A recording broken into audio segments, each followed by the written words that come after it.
You cooked a big meal last night, packed up the leftovers, put them in the fridge, and today you are going to pop them in the microwave for a quick lunch.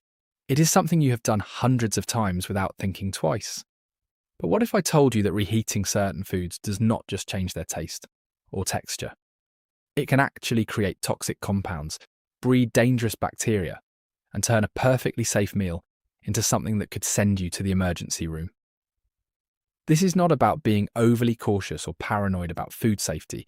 This is about understanding a biological and chemical reality that most people, including many health-conscious individuals, are completely unaware of. Certain foods undergo dangerous transformations when they are cooked, cooled, and then reheated. The changes that occur during this cycle can produce compounds that are toxic to your kidneys, your liver, your digestive system, and in some cases your nervous system.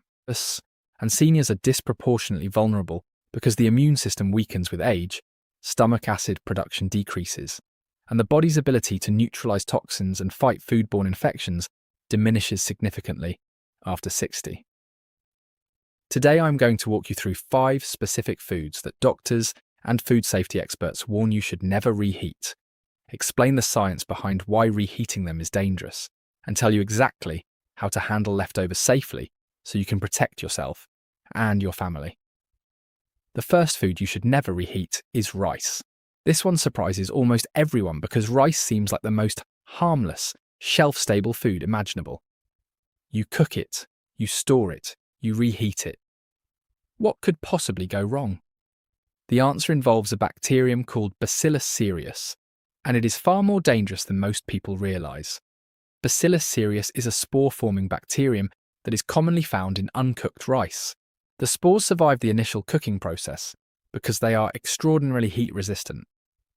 Boiling water at 100 degrees Celsius is not enough to destroy them. After cooking, if the rice is left at room temperature for more than 1 to 2 hours, these surviving spores germinate into active bacteria that begin producing toxins. And here is the critical part. The toxins produced by Bacillus cereus are heat stable. That means reheating the rice, even to boiling temperatures, does not destroy the toxins that have already been produced. You could microwave that leftover rice until it is steaming hot, and the toxins would still be present and fully capable of making you violently ill. The illness caused by Bacillus cereus toxins comes in 2 forms. The emetic form, the vomiting type, is caused by a toxin called cerulide, which causes nausea and vomiting within 1 to 5 hours of ingestion. The diarrheal form is caused by different toxins that act on the intestinal lining, producing watery diarrhea, abdominal cramps, and pain 6 to 15 hours after eating the contaminated food. For most healthy adults, the illness is unpleasant but self-limiting. For seniors, however, the dehydration caused by severe vomiting and diarrhea can be life-threatening, particularly for those taking blood pressure medications, diuretics or blood thinners that compound the effects of fluid loss. The safe approach to leftover rice is simple, but must be followed rigorously. After cooking, rice should be cooled rapidly, within 1 hour, by spreading it in a thin layer on a baking sheet or placing it in shallow containers. It should then be refrigerated at or below 4 degrees Celsius and consumed within 24 hours. When reheating, ensure the rice reaches a temperature of at least 74 degrees Celsius throughout, and never reheat rice more than once. Each cooling and reheating cycle provides another opportunity for bacterial growth and toxin production. The second food you should never reheat is chicken. Chicken is one of the most commonly reheated foods in the world, and for many people it is a dietary staple that appears in meal prep containers, leftovers, and quick weeknight dinners. But reheating chicken presents 2 distinct dangers that deserve serious attention. The first danger involves protein degradation. Chicken is a high-protein food, and when it is cooked, cooled, and reheated, the protein structure changes in ways that can make it more difficult to digest. The reheating process can break down proteins into compounds that are harder for the stomach and intestines to process, potentially causing digestive discomfort, bloating, and inflammation, particularly in older adults whose digestive enzyme production has naturally declined with age. The second and more serious danger involves bacterial contamination, particularly with Salmonella and Campylobacter, 2 of the most common causes of foodborne illness worldwide. These bacteria can survive in undercooked or improperly stored chicken and multiply rapidly at room temperature. When chicken is reheated unevenly, as often happens in a microwave where hot spots and cold spots coexist in the same piece of meat, bacteria in the cold spot survive and can cause serious infection. Salmonella infection in seniors can be particularly dangerous. While healthy young adults typically experience a few days of diarrhea, fever, and abdominal cramps, older adults are at significantly higher risk for bacteremia, the spread of bacteria from the intestines into the bloodstream, which can lead to sepsis, a life-threatening systemic infection that requires hospitalization and intravenous antibiotics. The Centers for Disease Control estimates that adults over 65 are 4 times more likely to be hospitalized from salmonella infection compared to younger adults.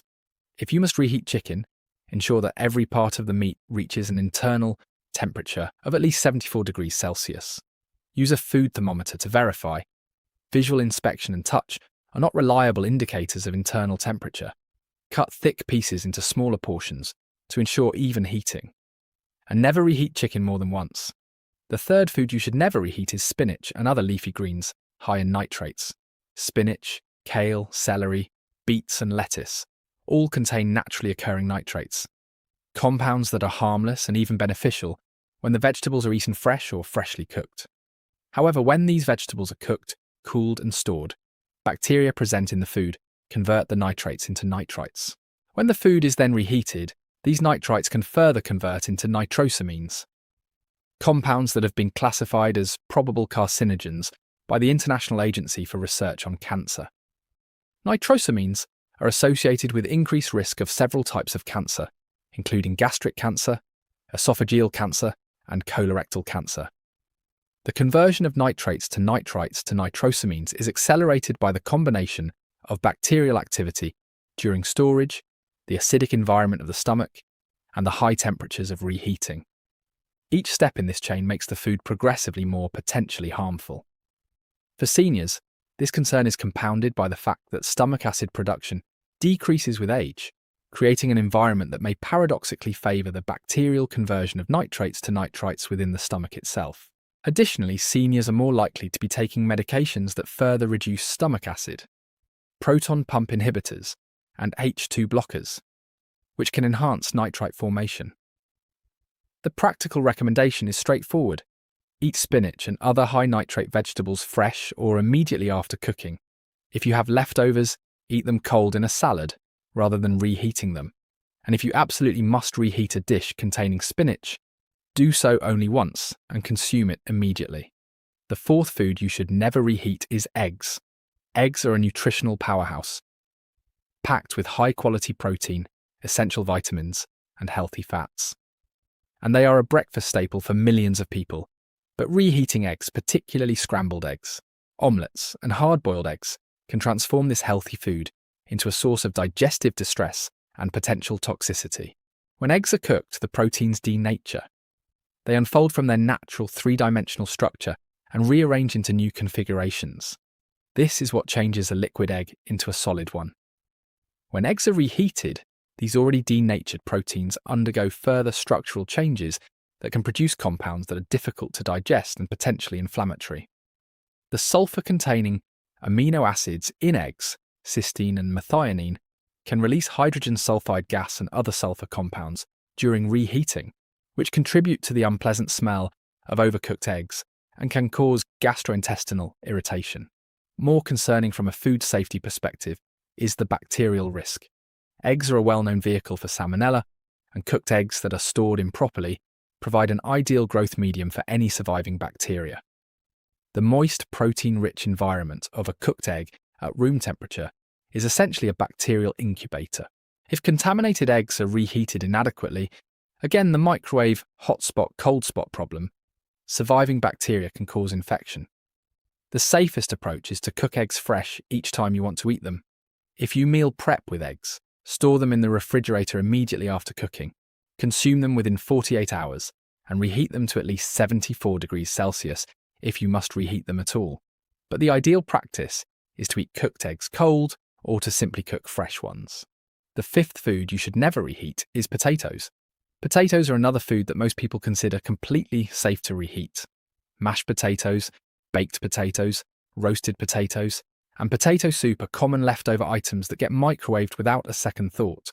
But potatoes carry a specific and underappreciated risk related to a toxin-producing bacterium called Clostridium botulinum, the organism responsible for botulism. Clostridium botulinum spores are found in soil and can be present on potato skins. Like Bacillus cereus spores in rice, they survive cooking. After cooking, if potatoes are left at room temperature, particularly baked potatoes wrapped in aluminum foil, which creates the anaerobic low-oxygen environment that Clostridium botulinum thrives in, the spores can germinate and produce botulinum toxin. This is one of the most potent toxins known to science. Botulinum toxin blocks nerve signals to muscles, causing progressive paralysis that can affect breathing and be fatal without immediate medical intervention. Cases of foodborne botulism from improperly stored baked potatoes have been documented in the medical literature, including a well-known outbreak linked to a restaurant that left foil-wrapped baked potatoes at room temperature overnight and then served them the next day.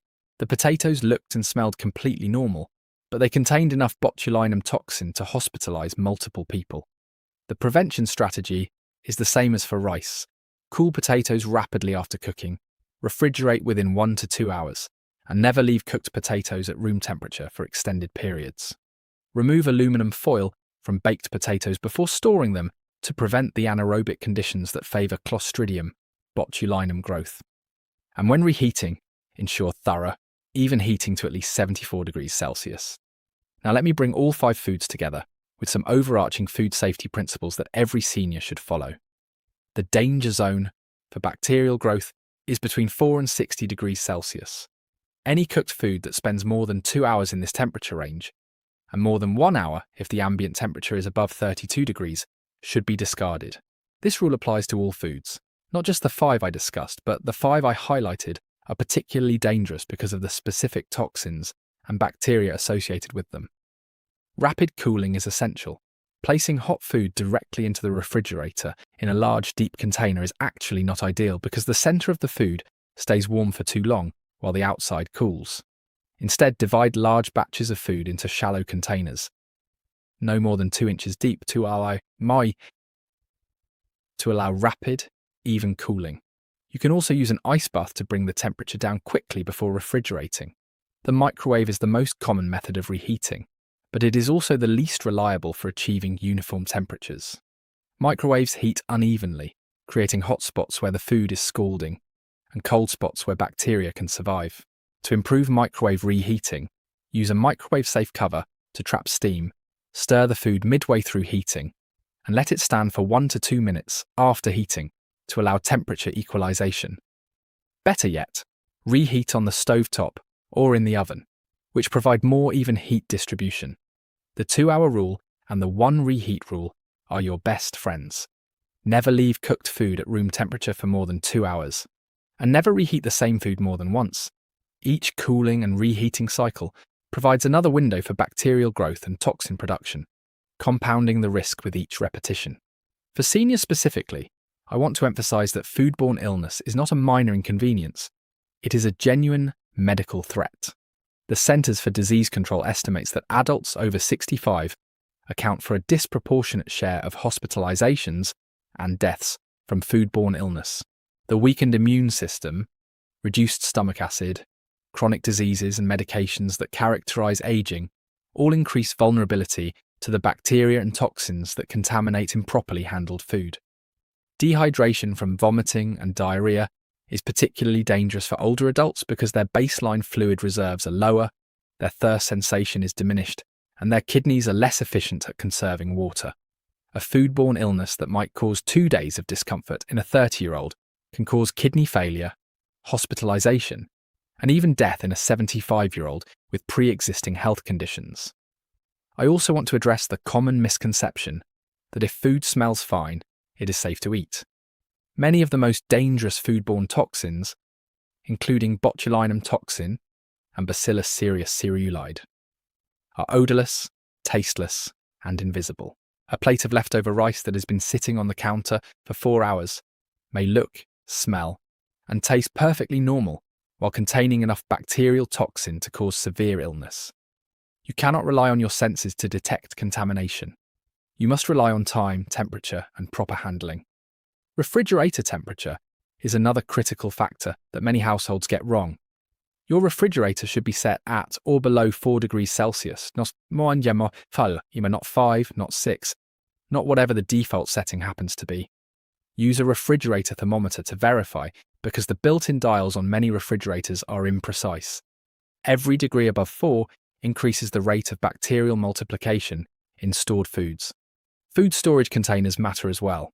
Use airtight containers to prevent cross-contamination from raw foods and to reduce exposure to airborne bacteria in the refrigerator. Label containers with the date the food was prepared so you can track storage time accurately, and follow the general guideline of consuming refrigerated leftovers within 3 to 4 days, sooner for the high-risk foods I discussed today. The kitchen sponge deserves a brief mention because it is one of the most bacteria-laden objects in the average home. Wiping down surfaces with a contaminated sponge can spread bacteria to areas where you prepare and store food. Replace kitchen sponges frequently, sanitize them daily in the microwave or dishwasher, and consider switching to disposable paper towels for cleaning surfaces that contact food. Hand washing remains the single most effective measure for preventing foodborne illness. Wash your hands with soap and warm water for at least 20 seconds before handling food, after handling raw meat or eggs, after touching your face or hair, and after using the bathroom.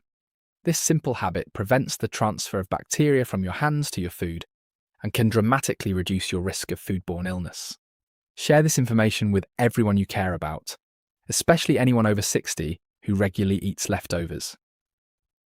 The 5 foods I discussed today, rice, chicken, spinach, eggs, and potatoes, are household staples that nearly everyone reheats without a second thought.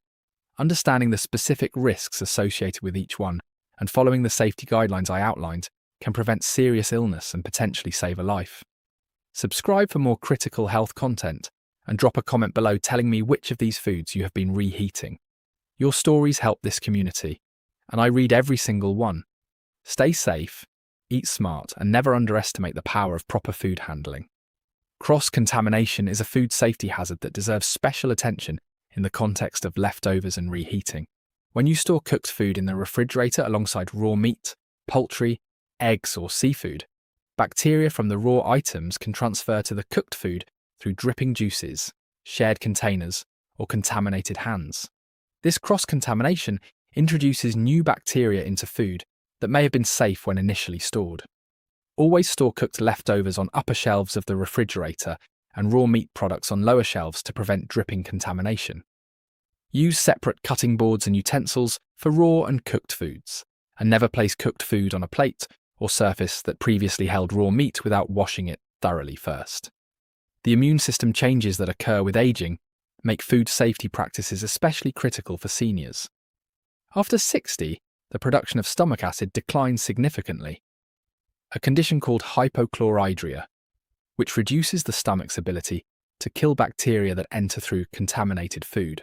The gut-associated immune tissue, which provides the first line of defense against foodborne pathogens, becomes less responsive with age. T-cell function declines, reducing the body's ability to mount an effective immune response against bacterial infection. And chronic conditions such as diabetes, kidney disease, liver disease, and cancer, all of which become more common with aging, further compromise immune function and increase susceptibility to foodborne illness. These cumulative immune deficits mean that a dose of bacteria that would cause mild symptoms in a healthy 30-year-old can cause life-threatening infection in a 70-year-old with multiple comorbidities. Freezing is an excellent alternative to refrigeration for foods you do not plan to eat within 3 to 4 days. Freezing halts bacterial growth entirely. Bacteria cannot multiply at temperatures below -18 degrees Celsius. However, freezing does not kill bacteria that are already present, so the food must be safe at the time of freezing. When thawing frozen leftovers, do so in the refrigerator rather than at room temperature, which allows the outer layers of the food to warm into the bacterial danger zone while the center remains frozen. Microwave thawing is acceptable if the food will be consumed immediately after thawing and reheating. Never refreeze food that has been thawed at room temperature, as this provides extended time in the danger zone for bacterial multiplication. The role of cooking temperature in toxin formation deserves additional explanation, because many people assume that heating food to a high enough temperature will destroy any contaminants. While high temperatures do kill most active bacteria, they do not destroy heat-stable toxins that bacteria have already produced during the storage period. Bacillus cereus cerulide toxin withstands temperatures up to 126 degrees Celsius, far above the boiling point of water and above what most home cooking methods achieve. Staphylococcal enterotoxin, which can contaminate protein-rich foods including eggs and chicken when handled with contaminated hands, is similarly heat-resistant. This means that the safety of reheated food is determined not by how thoroughly you reheat it, but by how safely it was stored before reheating.